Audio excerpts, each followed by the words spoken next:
Today marks the 25th anniversary of the first non-stop balloon flight around the world. In 1999, Brian Jones from Taunton took off from Switzerland as co-pilot on the incredible mission, and he landed in Egypt some 19 days and 28,000 miles later. It's amazing, isn't it? The balloon was made in Bristol and, because of its size, had never even been tested before the record-breaking flight. 25 years later, Brian has been describing the highs and lows of an adventure he says he'll never forget. It was due to take off just after sunrise.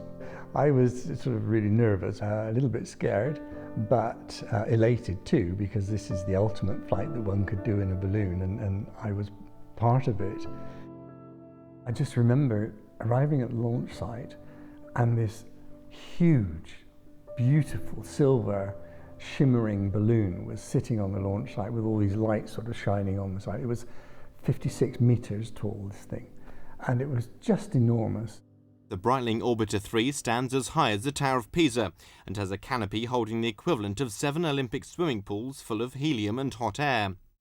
You go from being the nervous collywobble wreck that I felt when I woke up to thinking, well, I've got to do this job, and so you sort of enter professional mode. I think the worst bit really was saying goodbye to our wives. You know, I'm going to be away for weeks. Who knows whether I'm going to come back or not. And that sort of, there was a bit of a sense of guilt about that. Once we were on board and doing our checks, then nothing else existed almost. You know, we were completely focused on what we were doing. I'd never flown this type of balloon before. And we kind of lost sense of time, I suppose. It was very busy. It was constant work. There was no autopilot as such, so one pilot had to be flying, physically flying it the whole time. We had a remarkable relationship, in as much as in 3 weeks, not a single cross word passed between us.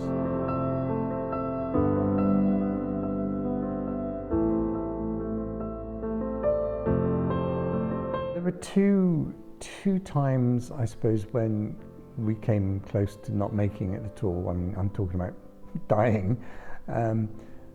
One was really scary, which was in the middle of the Pacific, when we were faced with some pretty big clouds ahead of us. Now, you fly a balloon into cloud, or, you know, cumulus type bubbly clouds, you're probably not going to come out. We opened the hatch at altitude and we threw all sorts of stuff out. I mean, you know, food, clothes, filters, batteries, anything that we could to make the balloon lighter so that we could get as high as possible.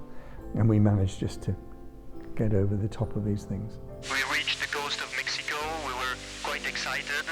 I would say so excited that it was not very easy to sleep. I think that the tactics that we've used on this particular flight have paid off.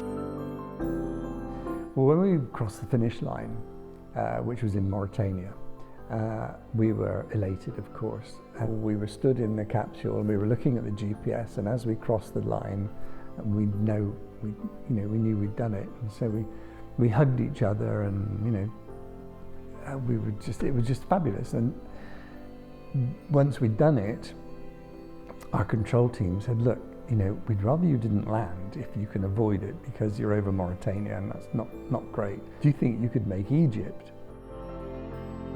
We were in the middle of a jet stream wind, which was fantastic.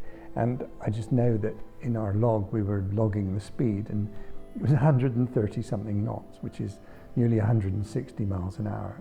And you think, in a balloon, this is just extraordinary, you know.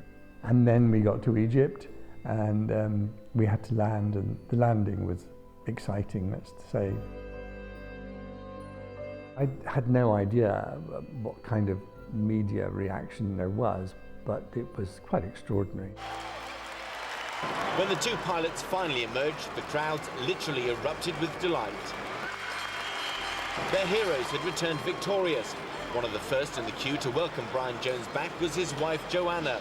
All I could think of really was seeing Joe, and it's great. It was a once-in-a-lifetime thing. It could never be repeated, and nor would I want to. Jones and his co-pilot Bertrand Piccard just 3 weeks to circumnavigate the globe. I think when Bertrand and I sort of talk about it, it's almost as if it was yesterday. You know, we can remember it quite clearly.